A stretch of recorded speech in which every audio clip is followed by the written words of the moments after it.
Hello and welcome to another edition of Grandstanders Live. I'm your host, Scott Kerman, and I'm joined by my usual cohorts, the Professor Russ Stevens, Uncle Joe McLaughlin, and he's JP's first son, Tim Hoey. Well, we have another great show for you tonight. So, boys, let's get it started. We have to start with the bad stuff. Well, it's just been a lot of bad stuff in the whole world right now. So why not the world of sports? Major League Baseball created a deadline of yesterday at 5 o'clock. If there was non-agreement, they would hold the first week hostage to the players and the fans and everybody who's part of the baseball community. They did that. They had a press conference, guys, where evil Rob Manfred was smiling during half of it. What does baseball deserve our loyalty anymore? They do not. Get it, but Rob Manfred certainly doesn't. They do not. And they just don't. If there's just if you were to draw a dotted line around a group of people who just don't get it, this would be one of the first places you draw that dotted line, right? Yeah. Right. Yeah. What they're doing is creating indifference. Mm-hmm. Which is the worst thing that you can have. People are just like, who cares? Well, the Major League Baseball owners have changed. You used to see the Major League Baseball owners, like guys like Bill Veeck back in the day, they actually went to every game. John Henry and Lucchino and Warner, you pretty much see them at every game a number of years ago. They made a presence. Somebody was repping the ownership. You didn't see that the last few years. No. There's a disconnect. Would you guys agree? There's a disconnect between the owners and the team that they own. It's another whole. Well, John Henry doesn't seem to be the problem. The problem seems to be the owners of the Pittsburgh Pirates, the Kansas City Royals, the Oakland Athletics, the teams that don't put any money back into the team. Yeah, I agree with that, Joe. But I also think the Red Sox are an entry in Fenway Sports Group's portfolio right now. Yeah. Right. I heard. I was listening to Bill Simmons' podcast. He's pretty in the know on some of this stuff. And he said he's heard that the NBA is going to expand. Las Vegas is where they want to go. And that Fenway Sports Group is going to end up with the Vegas franchise in the NBA with LeBron being the point person on that franchise. Because remember, LeBron owns a bit of Fenway Sports Group. Right. So you take a look at the big business, Liverpool and Stock Car and this and that and the other thing. They own the Penguins. So it's like, do you think that John Henry cares about losing 20 home games this year? No. No, it's like you have one kid, all your attention's on that one kid, right? John Henry's got like 8 kids now. I mean, you can only go to so many kids' games per week. You know what I mean? Yeah. He always had a dozen other businesses in the globe, and yet he made time for the Red Sox. Matter of fact, he lives 2 miles from Fenway Park, not 2 miles from Liverpool, from Las Vegas, Pittsburgh. How much time do you think he spends in that mansion in Brookline? Not too much. Probably not too much anymore. Yeah. He is a legal resident, so he must spend. By the way, I'm not criticizing Henry in the sense he brought us 4 championships, right? There's a correlation between Henry taking that franchise over and giving us among the greatest sporting gifts of our lifetime. What I'm saying is, do you think that John Henry is going to show up on the doorstep of Manfred tomorrow and beat his door down and say, do a deal because I'm going to lose 20 home games, which is a sliver of my portfolio now?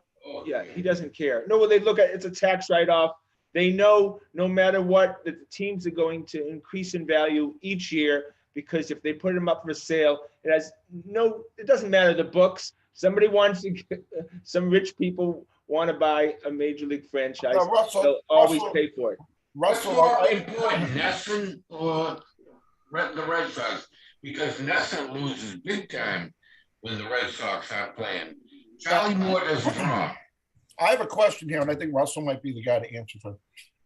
Baseball, in my estimation, is going down in popularity. Scotty just said these franchises just sit there and increase in value. Yeah, how is baseball, I can see the NBA and the NFL franchises rising.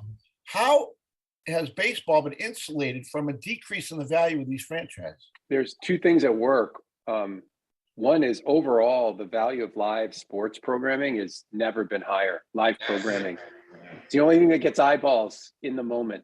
Yeah, right. True. Everything else is on tape delay. Like everyone's watching DVRs and streaming and stuff. So you have live sports, the Oscars, and a handful of other things that come up. So generally speaking, if you own the rights to a live sports broadcasting, it's just going to keep going up and up and up and up. And NFL. But the thing that's happened in baseball, I think, it's become a hometown team sport. It's become a hometown media rights sport, right? People in Boston, how many people in Boston talk about the Kansas City Royals? How many people in Kansas City talk about the Boston Red Sox? We'll talk about every NFL franchise. Yeah. Because we're all seeing, those are all national games. Yeah. But baseball has just become it's a localized game. Yeah. Well, it's like hockey. Hockey's the same way. But how do these franchises in baseball? Because their media rights, Timmy, keep going up. Fox, Fox pays more every contract. People have to watch the commercials, Tim. And the advertisers know that. Exactly. And that's why they're so valuable. There's only 30 of them. There's only 30 teams. So it's like, it's like owning the rights to Cheers and Friends and yeah, that's exactly. Yeah, but it's more valuable. You would more valuable. Wow. More valuable. You get through the commercials when you watching Friends and Cheers. Also, these cities have given such tax breaks and tax money to these teams. They've just given them so much love over the years. It's unconscionable. On this NBA thing, this is interesting. You get outsiders leaving so much money in the city of Boston. Everyone's coming from the suburbs, coming into the game, maybe going out to eat, staying in a hotel, this, that, and the other thing. They leave a lot of cash that wasn't in Boston before in Boston. Yeah. Russ? Well, just again, going back to that NBA expansion thing, they think, you said that they believe that the combined value that the two franchises will need to pay into the NBA will be between $6 and $7 billion, right? So off the bat, right, to get in, right, the ante is between $6 and $7 billion, which means basically $200 million of revenue drop into the bottom line for every NBA franchise. Yeah. Right. That answers your question. $233 million. Look, they're going to expand. Baseball is going to expand if they ever play again in Montreal. Most likely they're going to go to Norfolk, Virginia Beach at some point. So there's just two markets right there. And like you said, Russ, there's another $100 million check for each franchise. Absolutely. Nashville's going to be a target too, right? I would imagine Nashville's Nashville. That's a good one, Timmy. Yeah. Well, needless to say, as I've said many times before, we're called the Grandstanders. We have season tickets in the grandstand, section 30, row 6. And they have $10,000 of our money, like $8, $9, $10,000. They don't seem to be at least, and they just canceled 10% of the season. We're not going to see a check. They'll just hold us a credit towards future. Credit, yeah, right. Playoff games that they might not be in. They're probably making 13% on it. So in some commodities market somewhere. Yeah. Hey, Scotty, I was shocked when I went to my mailbox today and there wasn't a refund check from the Red Sox. Yeah, right. Yeah, hold your breath, Russ. On it. Sorry, Russ. We're complaining. We're convention, and look, we're the suckers at the poker table. They have all our money. So again, we're saying, they don't mind losing money. They're not losing money. They already have it. They already have the money. They're not giving it back. Well, they are missing out on the beer, the parking, the popcorn, and the. But Joe had made a great point. It's about those small markets. First of all, the small markets should have a minimum for which they should have to spend each year. They don't have that. All they do is the Tampas of the world spend $35, $40 million on payroll and then just bank all the TV money and that's a great season. And the revenue sharing. Yeah. I mean, a lot of that has to stop. And anybody who agrees with the owners, around crack. Yeah, I mean, I went from being completely indifferent to this week saying, screw this. You know, these owners don't want to settle. I think the players want to play. And, you know, I don't. It's not a 90-10 thing. But starting at the end of May. I hate those games in April at Fenway. Right. So, yeah, that just shows you how Major League Baseball cares about us. The opening day this year was going to be at Fenway Park against Tampa, March 31st. Holy shit. Oh, my God. Hopefully I'm still selling ice melt at that point of the year. You know, May 30th can be cold. 2 months earlier. That's March 31st. March 30th. I remember some St. Patrick's Days, like it's been like 6 degrees out on some St. Patrick's Days, you know, which is I do believe, Joe, that has to be the earliest that the Red Sox have ever started at home. It used to be April. Now it did. Then shrunk to the end of March now. Geez. And they bring a Florida team. How ludicrous is it they bring a Florida team up here to play? Yeah. Did they used to open the season at Fenway? They usually open up on a Monday, and then of the Patriots Day week, right? They usually open earlier. You're already rolling by that. Right around April Fool's Day. Yeah. Oh, that seems pretty early, guys. No, I don't know about that. The Patriots Day game is always about 2 weeks in. Anyway. Yeah, you're always into the season by Patriots Day. I don't know about that, guys. Yeah, you are. You are. No, I'm not wrong. I've gone to a couple of times. By the way, if I wasn't going to get yelled at by Scotty, I'd do a little internet research on that right now. I defer to Uncle Joe. I defer to Uncle Joe on this one. Timmy's going to have a buffet over there. All of a sudden, there's going to be a Benihana steak knives are going to be thrown. I'm a growing boy, Scotty. A boy needs his nutrition. We can go back in the studio, and Timmy's going to bring that. You know how many phone calls I made today, Scotty? I'm worn out. Timmy's going to have a couple of those sausages he gets at the game when we're at in the studio too. Fun. Exactly. All right, boys. Well, before we can't talk any baseball right now. We cannot talk about any personnel moves. We've exhausted all of it. There's nothing to talk about. Can we talk about this? Can we talk about the shortstop they have in the system, and where how this kid's getting some rave reviews, huh? He was rated possibly the best defensive player in minor league baseball already. Yeah, but he's still going to be 2 to 3 years away, and he's not going to be up. He's at the. I mean, Joe, in the most accelerated, could he be up in the September call-ups at the end of next year for a cup of coffee? Maybe, no. But they're not going to do that and blow a year of his eligibility. Well, didn't the owners concede one thing on that? They're not going to play games with that years of eligibility stuff. They did, like they have been doing. But look, he could be a Nick York, Russ. So he can, if he burns through Salem and Greenville, and then ends up coming into next year in Portland. Right. So they could be called up August, from Portland. It's not out of the question that he could be mid of next year. How old was Debresque? Debresque was like 19 when he was here. Yeah, that's right. Yeah. He came into the system very young too. Debresque, those Dominicans come in at 14, I think. Well, I tell you something, not that I'm an expert, but I played a little baseball in my days. He has a long swing. So there's going to be time in the minor leagues. He's going to need to shorten that swing big time. So I really don't think he's going to be up in the next 2 years. I think that most likely that you'll see him 2024. 2020. It might depend on what they do with Xander, if they can sign him or not. Yeah. Are we resigned to the fact that Xander's going to the outfield? Is that a given? No. Well, he's going to be on the team. Well, Russ, you had texted something. You want to share that this week? Yeah, Rob Bradford, who's WEI's kind of the house organ mouthpiece, very connected, just said in a tweet the other day that he expects the Red Sox to, to shop Xander around. That's the propaganda. He's the propaganda boy. Oh, yeah.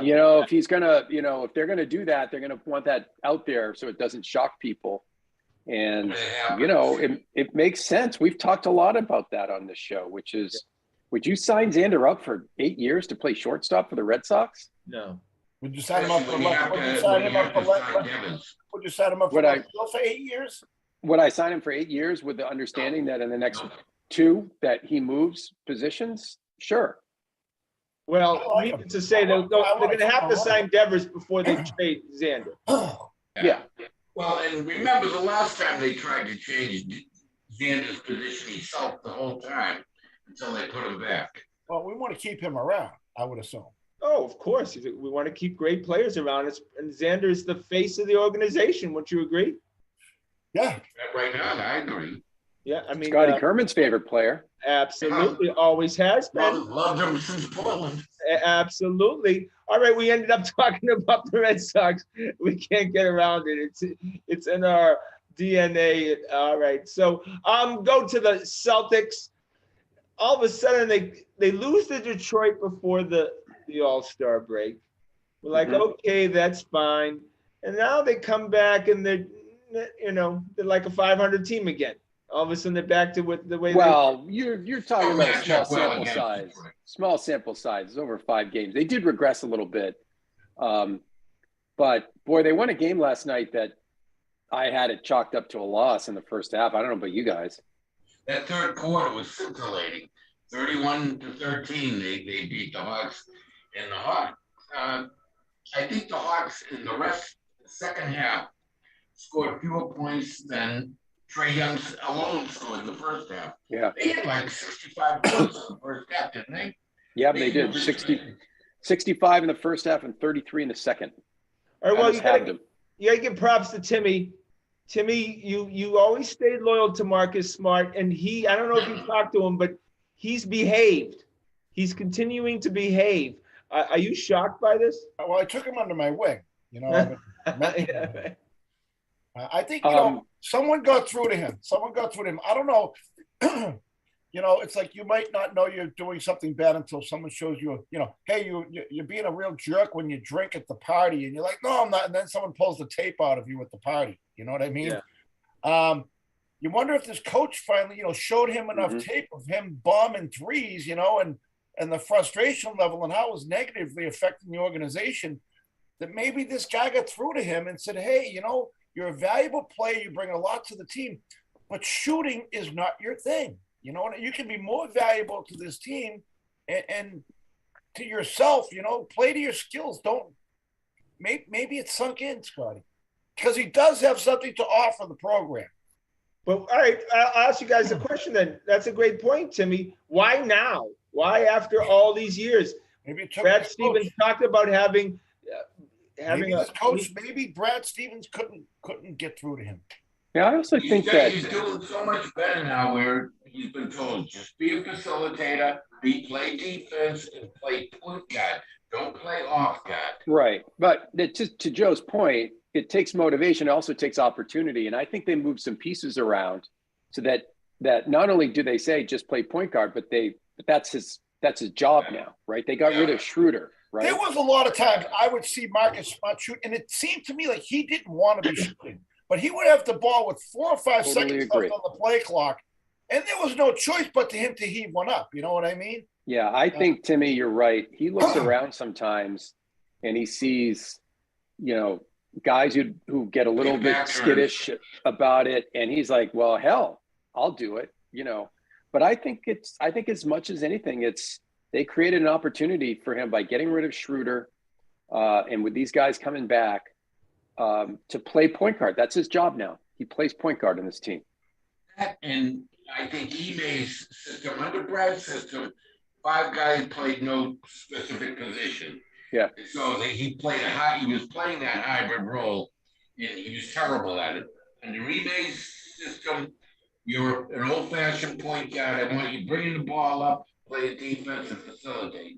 Scotty, how do you feel? I mean, you've been on the other side of the Marcus Smart fence for the past year or two. How do you feel about him now? I think this is what's happened. Marcus Smart may have realized that he has signed his contract his big contract in his career. In the NBA, you look at guys like Eric Bledsoe. All of a sudden, they become far more valuable because of their contract than the player. And the next thing you know, they're just being shopped around. They're going from team to team to team. And ultimately, we've seen with all these guys, the moment their contract ends, their career ends. Okay? So Marcus Smart sees if he gets peddled to some other team, then all of a sudden it's a whirlwind for him. He's going from one team to one team to one team, and he's out of the league. Like kind of Rondo. Rondo, once he left, he was just on that, new team every year, right? That's how this works. And then Rondo ends up signing one-year deals all the time and shortchanging himself. So Marcus Smart looked in his mirror or had somebody consulting with him and telling him, this is the career path you need to take to stay in this league. You need to stay with the Celtics, because it had to be something dramatic, because he hadn't changed, and he's been on this team for a long time. Yeah, it's a great point, Scotty, where he's looking at his sort of mortality as a starting, level NBA player. And by the way, it's also not unimportant that he did sign the contract in the offseason. He's set, right? He doesn't have to go out there and say, oh, geez, if I'm not scoring 16 points a game, I'm not going to get my bag of money. He got his bag of money, and now he can just go play. Look, he was not good the first half last night, trying to do too much. But he made those two plays he made at the end of that game where he blocked that guy, Hunter, on that fast break. He comes up, runs his ass up down court. The guy had double pumped it, blocks it, and then the next possession steals the ball. In a 10, an 8-point game goes to 12, and they salt the game away. He has the ability to make a difference in games. He does in big games. He's got it sometimes in the big moment. We've seen it taking charges, making steals. He can be the difference, between winning a playoff series and not winning a playoff series. He's the kind of guy who can have three moments in a series that can change the course of a series. Look, he's a guy, if he scores over 20 points a game, most likely you lose.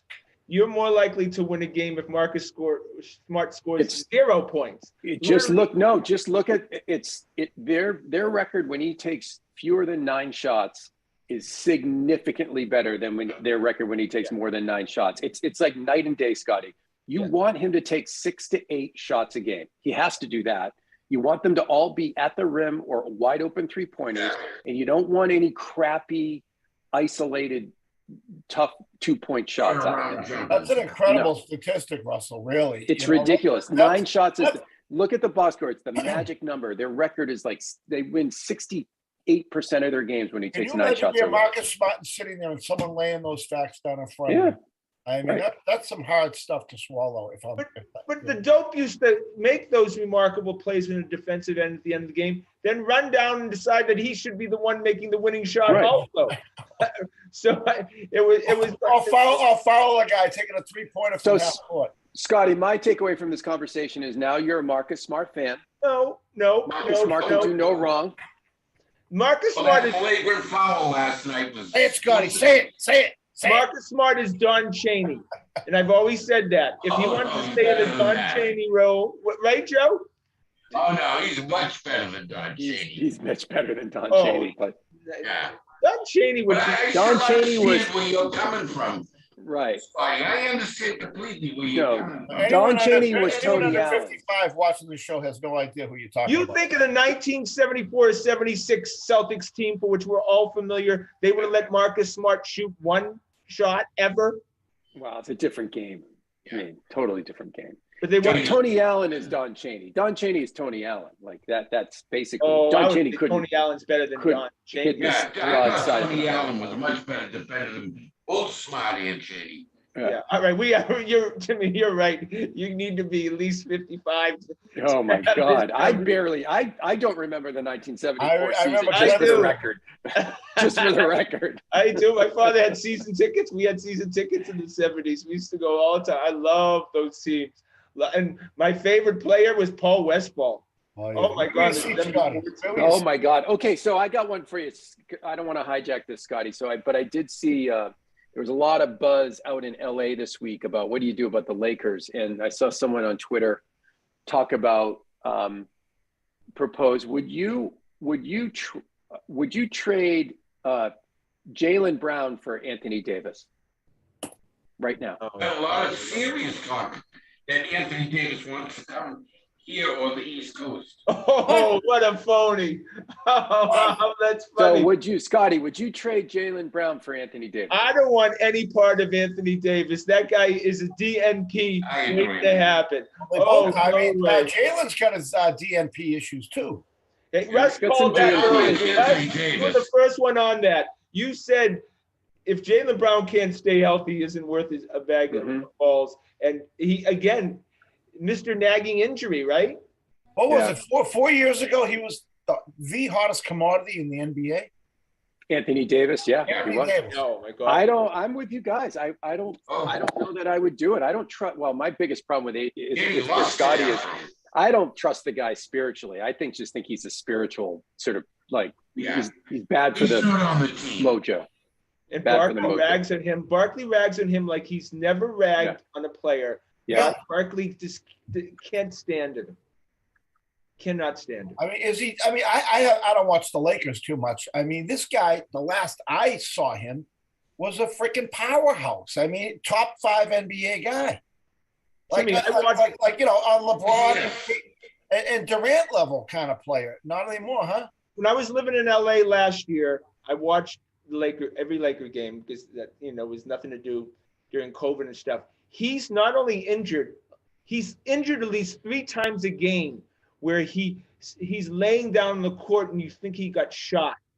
It's unconscionable. This guy has some kind of sick problem. Now, you give him a championship like you did that phony COVID year where they were just playing for the Lakers to win a championship with LeBron. Now he's got his ring. He's got his Hall of Fame. He's got his dough. He's not showing up for anything. Yeah. Wow. I mean, I wouldn't do it. I don't trust him. To even pose that question, Anthony Davis or Jaylen Brown is what? How long would you would have had to say and throw 9 first-round draft picks in with that? That's exactly right, Timmy. They're getting desperate now because the only time I've ever stunned Timmy like this is when I said, "Would you trade Patrice Bergeron for Subban?" Stopped Timmy in his tracks back then. He's like, "Wait, I wouldn't trade Patrice Bergeron." I'm like, "What about Malcolm Subban?" Well, hold on. I did see him almost kill Tim Thomas with the one-timer one time. So I'm glad we didn't. I'm glad we didn't. Right? Yeah. You know what? Yeah. What's that, Joe? The Lakers only own the 2027 first round pick, right? That's the only one they have in the That's the only one they have right now until the draft. Yeah. Guys, they got nothing. This is the easiest prediction I've ever made. Anthony Davis, when he's traded, if he's going to the East Coast, he's going to the New York Knicks. I agree. They can have him. That's the perfect thing, and he'll destroy that franchise for another 5 years. He's the most New York. He's the New York Knicksiest player in the NBA. Yeah. Oh yeah. Written all over him. He does have Knicks written all over him, Joe. And they'll bring back Isaiah Thomas as the coach, and it'll just be it'll just be a perfect mix for the Knicks, and they'll deserve every second of it. What a fall from grace with all that talent that guy has. I mean, that's for sure. So, boys, we need to start doing our mojo, and our mojo's been pretty good with, especially with the Patriots over the last 20 years, making sure that certain teams win so we can get buys and do all that stuff. We got to give ourselves some credit. We're good at this stuff. So now we need the Celtics to play either the Raptors or the Cavaliers in the first round, right? That's right. Yep. The Raptors, they'd have to get real good in the record to play the Raptors. I don't think we could play them. I don't think we could. Have to get real bad. Yeah, Raptors are tough, but I'm with you, Scotty. I'm rooting for. You want if the Celtics are 6, you want the Cavs 3. If the Celtics are 3, you want the Cavs 6. If the Celtics are 4, 5. Like, we want to be opposite the Cavs. Absolutely. That's a big lineup they throw at those Cavaliers. Yeah. I mean, we've said this before. We have a chance to go to the finals, but we have no chance if we have to go through the Bucks and the Sixers. Right. That's right. We're gonna have to only play one of those teams. We need a break. We need a break in the schedule. Yeah. Because like you talked about last week, Russ and Jason Tatum talking about the exhaustion level of playing the series prior to the Eastern Conference and what that took out of them, and then they had nothing left in the tank. You wouldn't be able to win one of those series and then have much left. I think they would match up better against maybe a Chicago. Yeah, but the thing with Miami. Joe is that I wouldn't want to see Miami again. No. Yeah, Chicago though, once they get Caruso and Lonzo Ball back, those guys are stacked, man. Yeah. I mean, when those guys were there, they were just having a career year. I mean, he could be the MVP if he wasn't playing bad. All right, so we had a Peyton Pritchard sighting a few days ago, and he came off the bench and won him a game. Yeah. We didn't even put Peyton Pritchard in any list of short rosters for the playoffs, and we had him at the end of the bench. Can Peyton Pritchard be that shooting guard, that instant offense that we would need off the bench in the playoffs? Well, Pritchard strikes me as a guy who might have it in him to just live in the gym and shoot 1 million threes a day and make himself that guy. But is he last 3 games he's been that guy? I mean, Scotty, you're asking basically, can Peyton Pritchard be our Eddie House, right? Kerr or whatever. And I think it depends on the matchup. You know, on certain teams that aren't super long, he can go in and do that. But man, you know, you will see teams go to town on him on defense. Just go to town. But are they good enough in defense? People consider, you know, lots of people around the league consider the Celtics the best defensive team in the NBA. Do they have enough defense to make up for a liability like Pritchard? He could be the shooter that we needed, right? Like, he's got the talent. One guy I know who's not the shooter we needed is Aaron Nesmith. Holy crap. Have you ever seen, like, I guess, Timmy, you see it in hockey every once in a while. You get a guy who's a big goal scorer in the WHL, and, he scored 50 goals, and he comes up, and all of a sudden he's a fourth-line winger. But, man, Aaron Nesmith was drafted because he could shoot, and the one thing that Aaron Nesmith can't do is shoot. He led the nation in college in three-point shooting. Crazy. He did have a streak. He was going fine, and then something happened again. No, we needed a shooter, and so what do? You go to the stats of college, and you say, give me the guy who led the nation in three-point shooting. That's over 50%. Give me him. Over 51%. And how tall is he? 6'6". Yeah, so he's not like a 6 foot guy. Enough for a guy. He's not like a 6 foot guy who was leading the league or leading the nation. He's a 6'6" guy that was leading the nation. How do you lose that? How does that go away? I mean, he does other nice things. He rebounds. He plays hard. He can take the ball to hole, but the guy can't hit the broadside of a barn. No. How does that go away? Kid. Timmy, he's a strong kid. It's not like he's getting pushed around. No. He It's all about confidence. Open shots. Did he just have the last year of his life, senior year in college? No, he's got the He came out of it right before the All-Star break. He started shooting well. No, Joe's something happened. He's got the yips. He's got the yips. He's now missing. Like, he missed a wide open 3 by like 1.5 feet last night. Oh, you know what's going to happen. They dump him. He's going to end up with another team. And then end up like Duncan freaking Robinson. I know. It's going to end up like Duncan Robinson on the Heat. Like, that is just, again. He'll become the Ray Allen, the next Ray Allen. You know? Yeah. Just such bad drafts, Danny Ainge, at the end of his career. You can't blame him. You know, this kid led the freaking nation. Yeah, I can't blame him on Nesmith. I was doing handstands when they dropped. And by the way, you do like going to Stanford, so. By the way, you know, I'm not a huge fan of the end of Danny Ainge's tenure, but boy, one thing Danny Ainge got right was Robert Williams, though. Yeah. Holy smokes. And now that was with a very late pick, too. Very late pick. Now I can't believe I'm saying this. All of a sudden, Grant Williams, who I liked out of college, as I mentioned, I wanted them. He's definitely a player. Now you have to think about signing to a second. Oh, here we go. This is like Scotty saying he wants to sign Brandon Bolden for an extension. I know. I mean, right? You can't lose. We know there aren't that many quality NBA players. They're not completely replaceable. I think you have to sign him, right? He wouldn't be expensive. You know how I feel about Grant Williams, so this is just bring it on. I know. 6 months ago, I didn't even want him on the team. Nobody wanted him on the team. He made a big change this year. He knew now it's contract time, and he started playing. Maybe he liked the coaching change, but he's different. Well, the other thing though, Joe, is they apparently what they did last year is they told him to come in heavy because they were going to play him on the 4. And then things changed, and they started playing him at a 3, and he was 15 pounds too heavy to be guarding these guys. Yeah, he was definitely following out in the first 5 minutes. Right.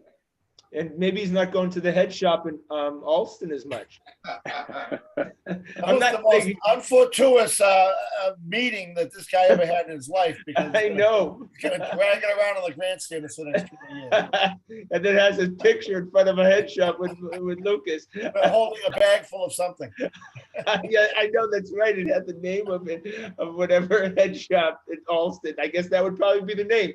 Head shop in Alston. That's all you need to know. That would be the name. All right. Look, I think that we've changed our perception of a lot of players for the Celtics this year. Marcus Smart, Grant Williams, but most of all, the superstar, the star of the team, has seemed to have reinvented himself both on and off the court. Would you agree? And Jason Tatum?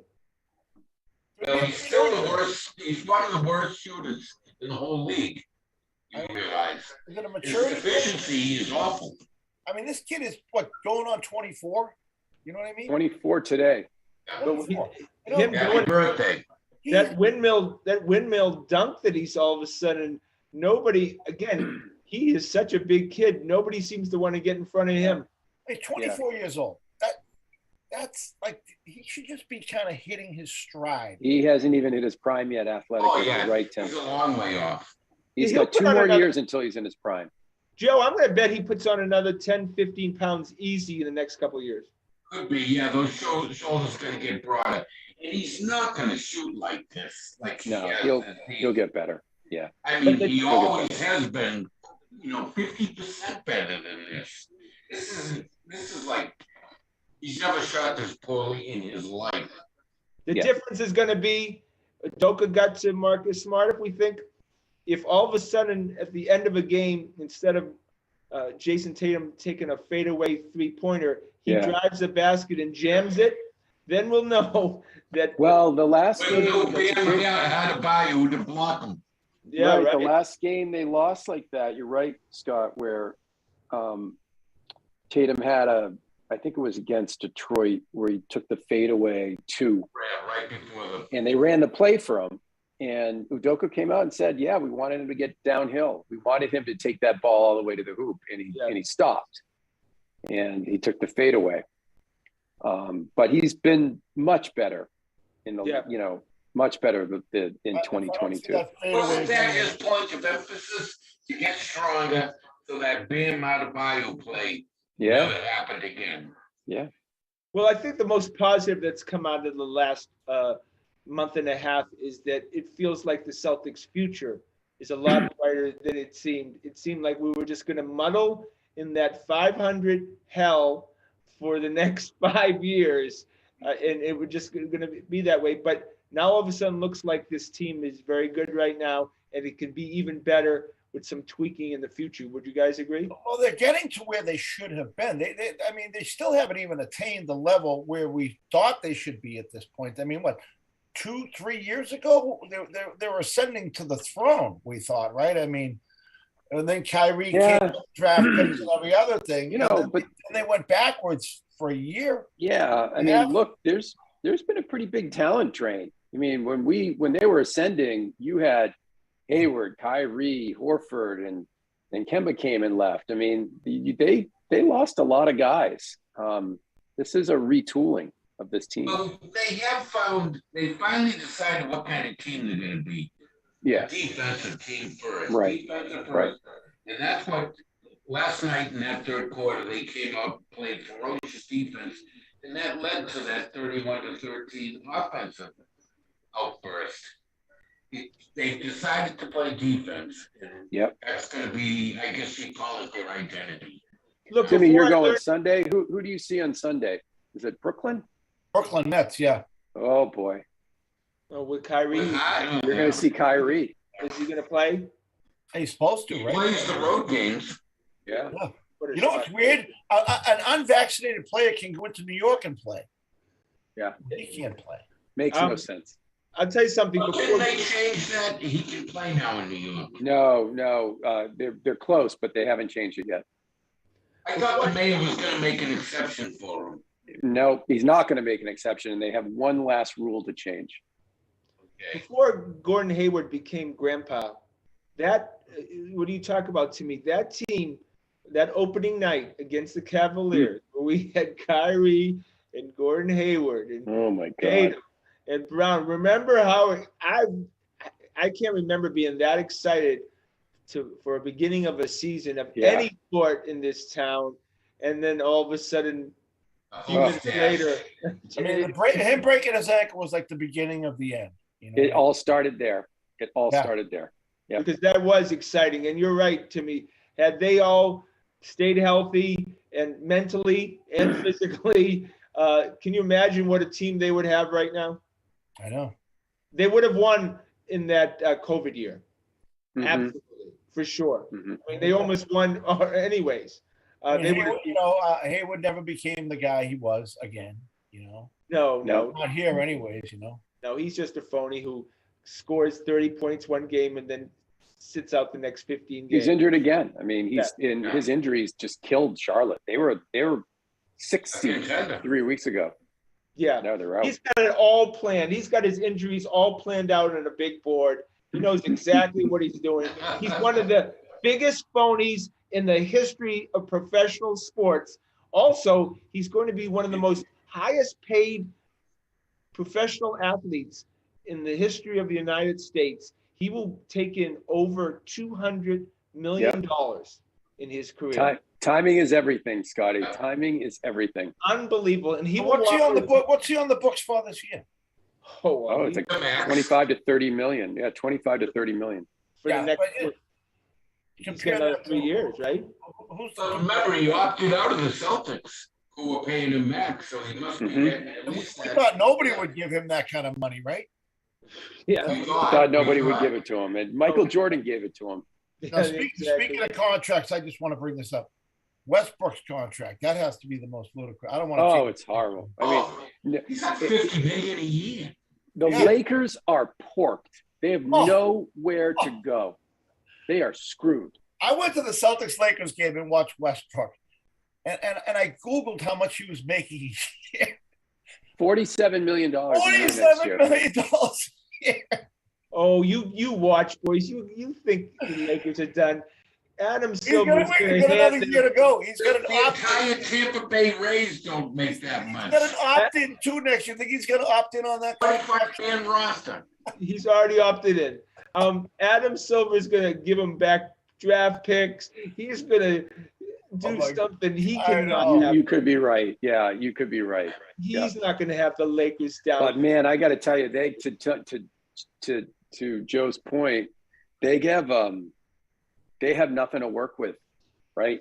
And by the way, LeBron's leaving unless they draft his son.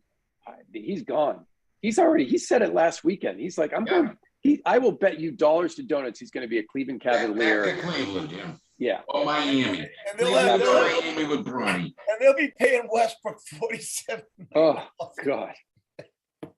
And they had some good trades on the board for real players, and they decided to go for Westbrook. LeBron made them get Westbrook, right? I mean, he agreed to it. He said it was okay by him. He didn't initiate it. That was that Pelinka there. It's going to be so bad. They're going to play like Denzel Washington, like 15 minutes, just so people show up. I mean, that's how this is going to work. I mean, they're going to be the Generals. Yeah, and Anthony Davis will be sitting there in his civilian clothes, making sure to stand up every time out. Westbrook dressed very fashionably in his fake glasses and everything. And Kurt Rambis will be the coach. How many the whole Rambis family is in that front office. How many NBA games are there a year? 82. Timmy's doing math, everyone. Timmy's doing math. $600,000 a game. Wow. Yeah. Whether he shows up or not. Yep. So there's going to be a show. There's going to be on HBO a series about the Lakers. That's his. You guys going to watch that? I don't know. I'm not sure. I'm not sure. Who's playing Larry Bird? Just following them around? No. It's a fiction. Yeah. With Jerry Buss and girls, and Magic Johnson and girls, and Kareem Abdul-Jabbar and girls. Right. It's basically soft porn with basketball put in. Yeah, that's all this is.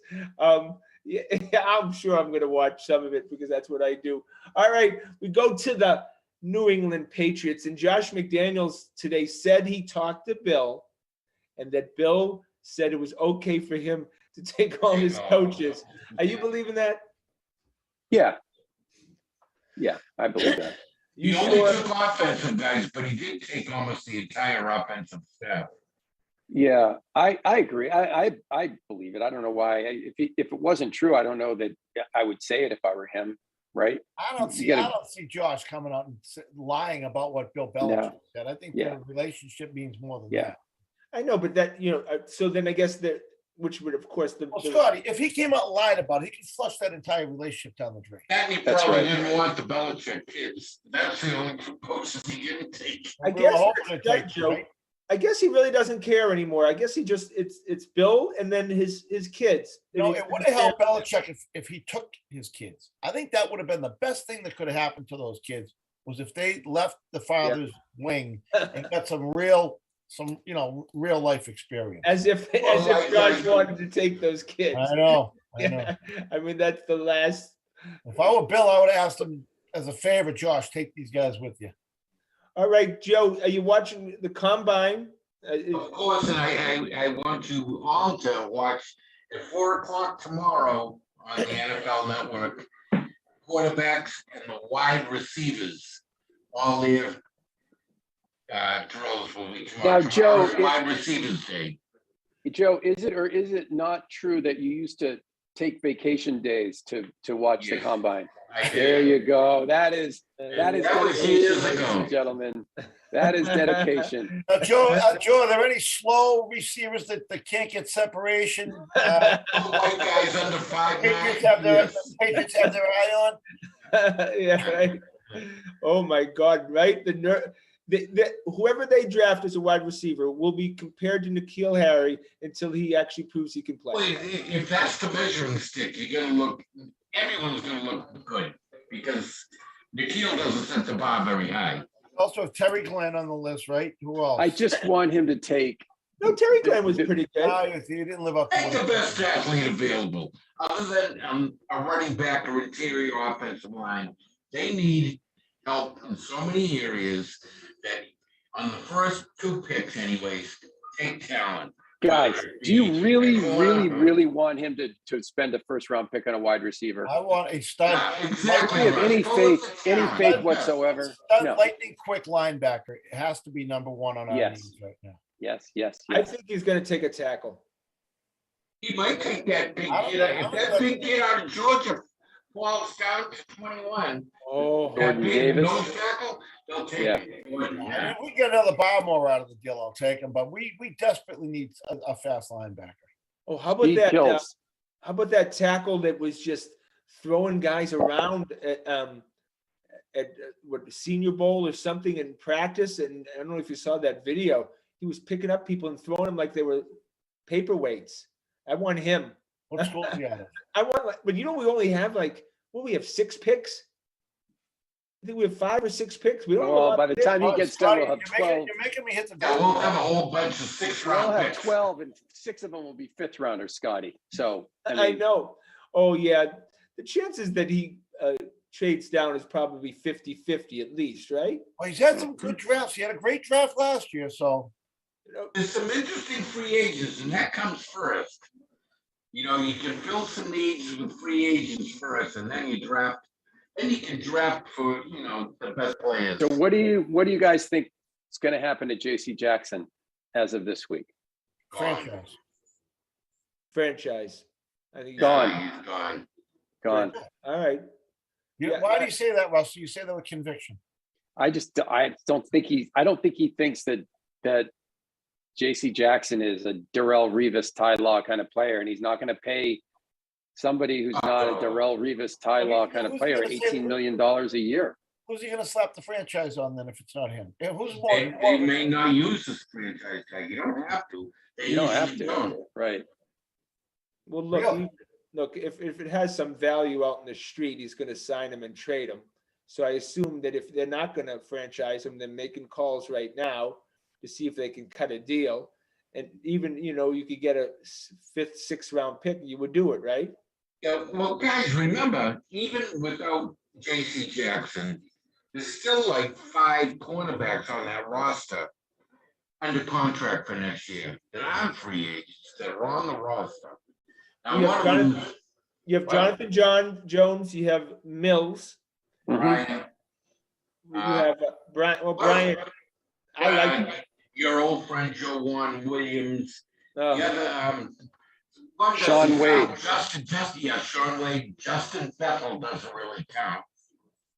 Yeah, I wonder what they think of Wade. I really didn't see much of him, maybe in some garbage time in a couple of games, but gave up only a 7th round pick for him. But apparently he like a 2nd round pick. Yeah, he has talent. He has talent, and to be taking a flyer on him. I like Bryant, but Bryant gets exposed so much. Yeah, he was an undrafted free agent his first year. You need a little experience at the pro level. You need a little experience at the pro level. He might get a lot better, over this next season. Well, again, if they don't, whatever money they can save by not franchise tag, and they need to obviously allocate that for other positions. But I like keeping good players, and I like getting other good players. So let's keep J.C. Jackson. Scotty, getting back to that offensive lineman you saw, do you remember his name? Oh, I don't know, but he was a monster. Joe, Russ, do you remember seeing the video? No, Joe knows him. Actually, Joe knows what he got on his SAT scores. Actually, was it Neil or was it Ikem Ekwonu? Oh no, that's he's top 5. Evan Neal is out of Alabama. He's top 5. No, yeah, those guys are top 5. No, this was I don't know. He's a white kid. And he's just huge. Big kid out of North Dakota State. I think maybe he's like 6'8", 340 pounds. Yeah. Just the way the Patriots like him. He's kind of projected as like a 2nd, maybe. Yeah.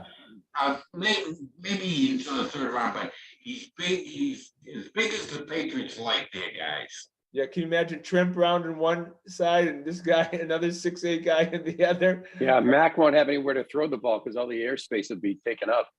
I think it's North Dakota State. I think it is too, yeah. And I just want to mention that as much as they talk about Tom Brady, they talk about Mac Jones, and all the talk all the time is negative. What is wrong? Ooh. Oh, who says so that? I don't hear it. I don't think so. He was it. I don't hear it. I end up listening to a lot of national NFL podcasts.